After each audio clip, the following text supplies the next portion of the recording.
ঘরামির বিরুদ্ধে। ঘটনার পর থেকে পলাতক অভিযুক্ত। ঘটনায় দুজনকে গ্রেফতার করেছে পুলিশ।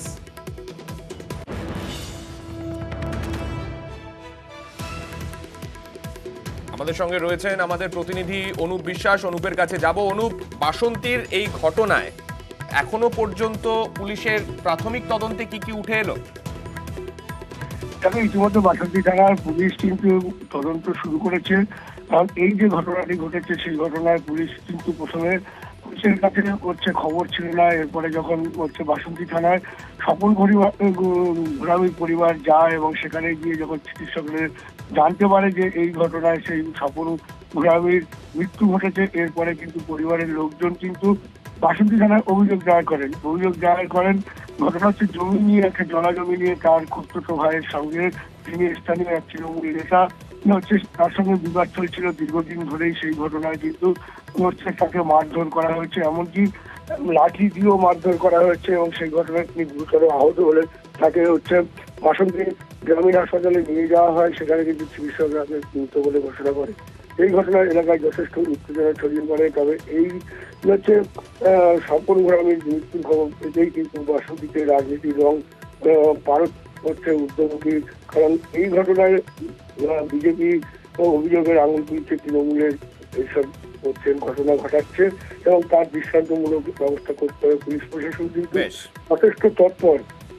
সামনে বেশ, পরিবারের তরফে কি অভিযোগ করা হয়েছে শোনাবো।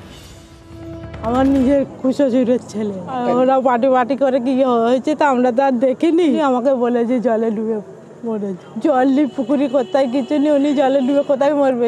পরে শুনতে দিয়ে ওনাকে মার্ডার করেছে, পিঠে মেরেছে, বাঁধা দিত। বললে আমার ছেলে আছে, আমার ছেলের জায়গাটা আমি কেন বেচবো। তো কাকারা সব ধরে মেরেছে শুনছি। এই যে বিদেশ ঘোরামির নাম উঠছে, ইনি কি ওখানকার পঞ্চায়েত সদস্য? হ্যাঁ, ওই পঞ্চায়েত সমিতি। কোন পটের? ওই টিএমসি। ওদের রাগ ওই জায়গা নিয়ে, যারা যারা মেরেছে তাদের শাস্তি চাই। যিনি অভিযুক্ত তিনি তৃণমূলের পঞ্চায়েত সদস্য। আর এ নিয়ে কিন্তু ইতিমধ্যেই শুরু হয়ে গিয়েছে রাজনৈতিক চর্চা। বিদেশ ঘরামি পঞ্চায়েত মেম্বার তৃণমূল কংগ্রেসের শাসক দলের গুন্ডা বাহিনীর নেতারা আজকে জবরদখল করে জমি, পুকুর, খাল দখল করে নিচ্ছে। না দিলে তাদেরকে মারধর এবং খুনও পর্যন্ত করছে। স্বপন ঘরামি খুন হতে হলো কেবলমাত্র নিজের জমিটাকে রক্ষা করার জন্য। বৃহত্তর আন্দোলনের মাধ্যমে এই সমস্ত সমাজ বিরোধী দুষ্কৃতির বিরুদ্ধে আমরা গর্জে উঠব। একটা পারিবারিক সমস্যা। তৃণমূলের যে পঞ্চায়েত সদস্যর কথা উঠছে, এর সঙ্গে আমাদের তৃণমূল কংগ্রেসের কোনো সংযোগ নেই। যারা এই অভিযোগ করছে মিথ্যাহীন। পুলিশ তদন্ত করবে, যদি তদন্তে মনে হয় সে যে দলেরই হোক সে সাজা পাবে। বেশ কিছু বিজেপির লোক এইসব মিথ্যা অভিযোগ করে বাজার গরম করার চেষ্টা করছে। পুরো ব্যাপারটাই ভিত্তিহীন, বিজেপিরা এইসব নোংরামো করছে। পণের দাবিতে খুনের অভিযোগ। দেগঙ্গায় মহিলার অস্বাভাবিক মৃত্যু, খুন করে ঝুলিয়ে দেওয়ার অভিযোগ।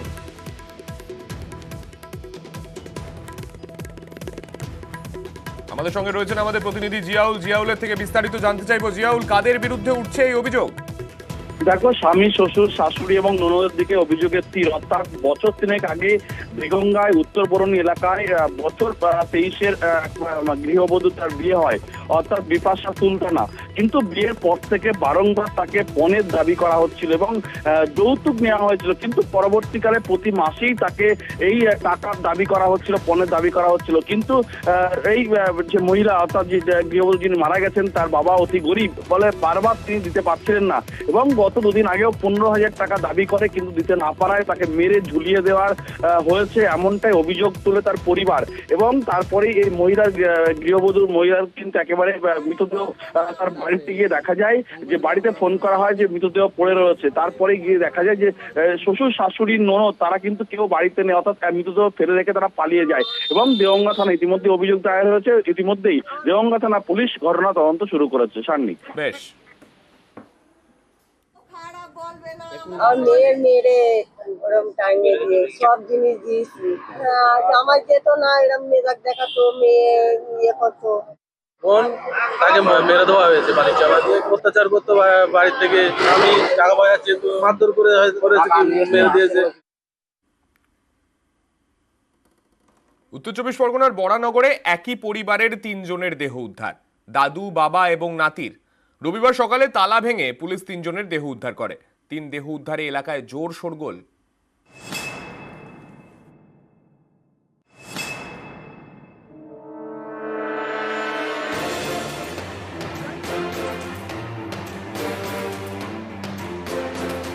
বাড়ির গেটে তালা।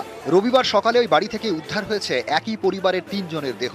এ নিয়েই চাঞ্চল্য উত্তর 24 পরগনার বরানগরে। পুলিশ সূত্রে খবর, পরিবারের কর্তা 70 বছর বয়সী শঙ্কর হালদারের দেহ উদ্ধার হয়েছে। নিজের ঘরেই রক্তাক্ত অবস্থায় পড়েছিলেন। তার ছেলে 42 বছরের অভিজিৎ এবং 15 বছরের নাতি দেববর্ণ দেহ পড়েছিল অন্য ঘরে।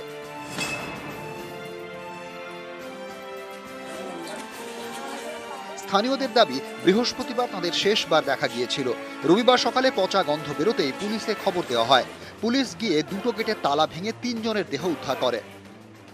উনি তালা মারা তো দেখেছি তো, বেল বাজিয়েছি, সারা পাইনি। বৃহস্পতিবার কখন এসেছিলেন কাজ করতে? 11টার সময় এসেছি, 9টায় যেতাম, 11টায় আসতাম।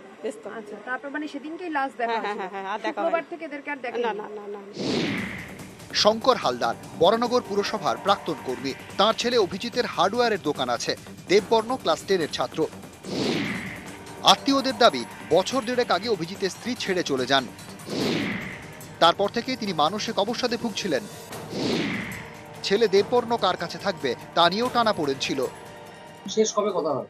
9 তারিখে ভাইয়ের সাথে, ভাইয়ের ছেলের সাথে এমনি ভালো ছিল। ওরা শোকটা কাটিয়ে উঠেছিল যে বউ চলে গেছে, আসবে, আজ হোক কাল হোক আসবে, এরকম একটা মনের মধ্যে।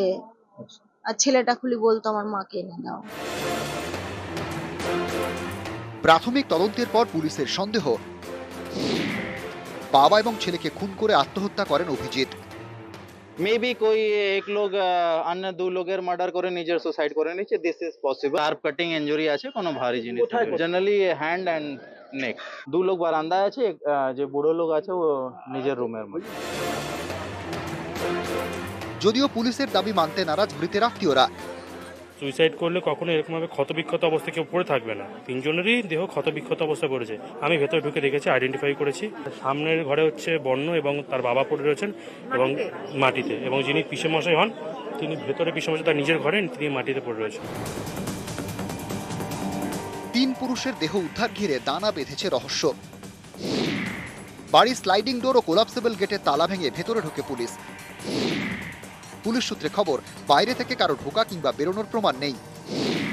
বৃদ্ধের গলায় ধারালো অস্ত্রের কোপ, অথচ বাধা দেওয়ার চিহ্ন নেই। এ প্রশ্ন উঠছে, 3 জনের দেহ কেন মেঝেতে পড়েছিল?